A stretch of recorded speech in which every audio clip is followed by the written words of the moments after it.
Siapa yang tahu Khansa? Khansa ini sahabat Nabi radhiyallahu ta'ala anha.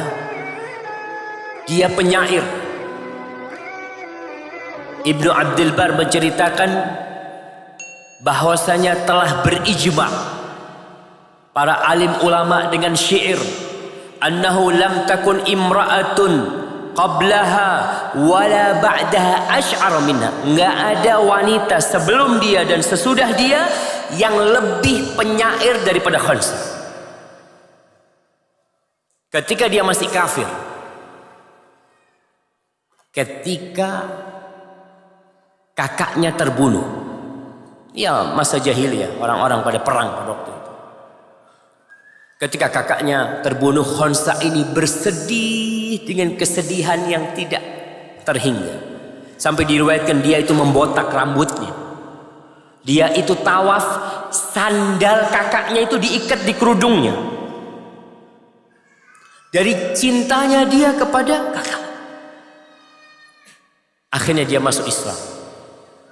Disebutkan Khansa datang menjumpai Rasul sallallahu alaihi wasallam dan dia masuk Islam.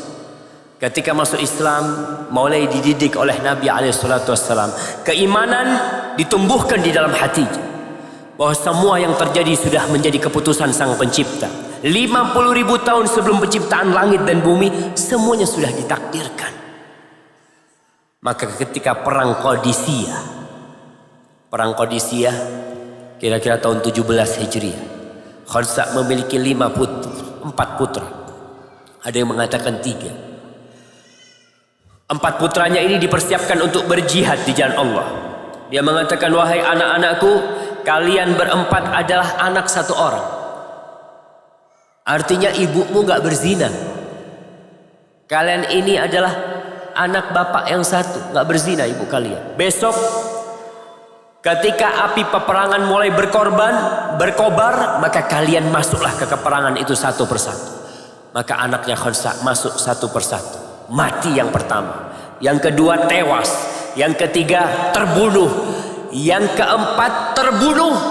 Dan datang kepada Khansa berita kematian 4 anaknya, dan dia hanya berdoa. Ketika semuanya mati, maka Khansa berkata, alhamdulillah alladzi syarrafani biqatlihim. Segala puji bagi Allah Jalla Jalaluhu yang telah memuliakan aku dengan terbunuhnya mereka. Orang tua bangga ketika anaknya mati syahid, karena dia sudah siap. Wa arju minallah ayyajma'ani wa iyyahum fi mustaqarri rahmatih. Dan aku berharap kepada Allah agar aku dikumpulkan bersama mereka kelak di rahmat Allah Subhanahu wa taala. Itu Khansa. Seperti itu ketika wanita beriman, semakin kokoh, semakin tangguh menghadapi apa saja. Yang terakhir, Ummu Haram, salah seorang sahabat Nabi. Ketika perang Uhud, dia dapat berita. Orang-orang pada pulang dari perang Uhud dengan berita duka. Kenapa? Karena 70 sahabat meninggal dunia. Rasulullah SAW terluka, giginya pecah, patah gigi Rasul SAW. Maka Ummu Haram dapat berita kalau saudaranya mati, terbunuh, bapaknya mati, suaminya meninggal, dan anaknya tewas ketika perang Uhud.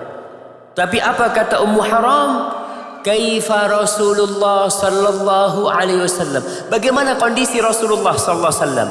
Huwa bi khair. Kata para sahabat, dia dalam kondisi baik. La hatta arah. Enggak, aku enggak yakin sampai aku melihat beliau sallallahu alaihi wasallam. Maka perempuan ini dikasih jalan untuk menyumpai Rasul sallallahu alaihi wasallam. Ketika dia melihat Rasul sallallahu alaihi wasallam, dia mengatakan, ya Rasulullah, kullul musibati ba'daka jalalu. Wahai Rasulullah, semua musibah yang menimpaku setelah aku melihat engkau enggak apa-apa, itu kecil. Bagaimana kecintaan dia kepada Rasulullah sallallahu alaihi wasallam. Yang ada di benak nih wanita, Rasulullah sallallahu alaihi wasallam.